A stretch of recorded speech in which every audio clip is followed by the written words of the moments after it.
akin. Para sa gabing madilim, ikaw ang bawat sana sa lahat ng hiling. Sagot sa akin. Pero maniwala kayo sa akin. Gusto ko na matapos to.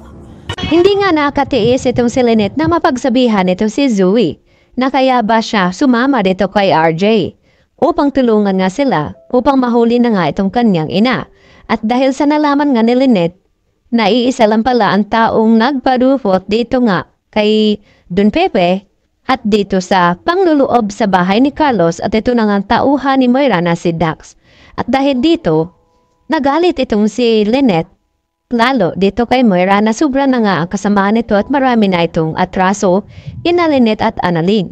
At dito nga na nag-react itong si Zoe na nanay niya pa rin daw ang kanilang pinag-uusapan.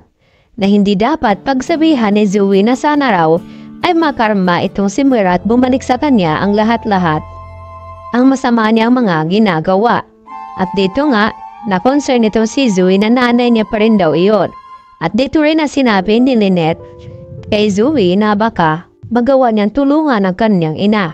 At dito rin na sumagot itong si Zoe na gusto na daw niyang matapos ito dahil pagod na nga itong si Zoe at gusto na nga din niya na mahuli itong si Moira.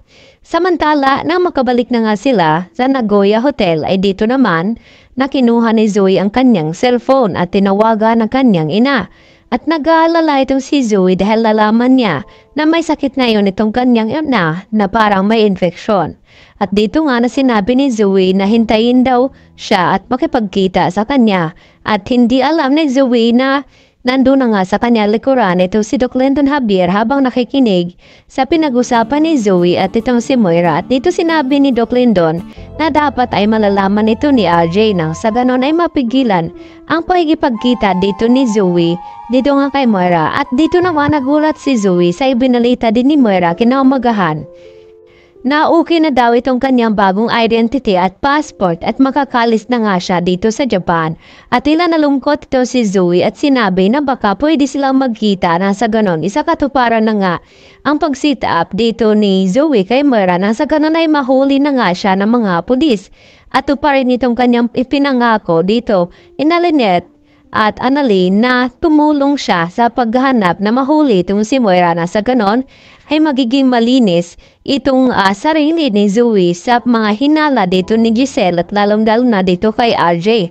Kaya isa lang mga tanging niyang paraan kundi pagkanulo na nga itong si Moira dito kina Lynette at RJ kung nasaan nga ito bago pa man ito makakatakas. At napag-alaman din dito ni Lynette na piki pala itong identity na pinagawa ni Moira at itong ang passport. Dahil kakilala rin pala dito ni Annalyn at kaibigan dito ni Mamushi itong sila Lynette at Annalyn at nalaman niya na nagpagawa nga ng peking passport ito si Moira na sa ganun maiwasan niya itong mga humahabol nga raw sa kanya.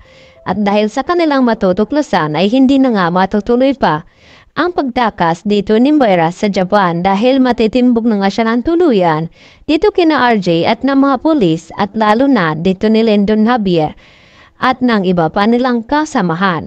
Na tumingi nga ng tulong ito si RJ sa kanilang mga kababayan na Pilipino na sana tulungan silang makita at mahanap itong si Moira nang sa ganon ay mababayaran ni Moira ang lahat-lahat ng kanyang mga ginawa dito nga sa Pilipinas at tumaasa naman ito si RJ na matutulungan siya ng mga kababayan niya doon sa Japan. Kaya yan ang ating patuloy na pagkaabangan mga kapuso dahil hindi pa magtatagumpay itong si Moira na tumakas. Dahil sa pagkakataong ito ay mahuhuli na nga siya dito ni Lynette at RJ at Annalyn. At lalo pa na porsigido na nga pagbayaran dito ni Moira ang kanyang makasalanan dahil hindi daw niya bibigyan ng happy ever after na magiging masaya itong sina Lynette at RJ. Kaya gusto na lamang niya tapusin ito total nagkaalaman na rin naman ay dito na niya isasagawa ang kanyang plano. Kaya yan naman ang ating pagkatutukan maya-maya ng konti mga kapuso. Dito lamang yan sa Abot Kamay.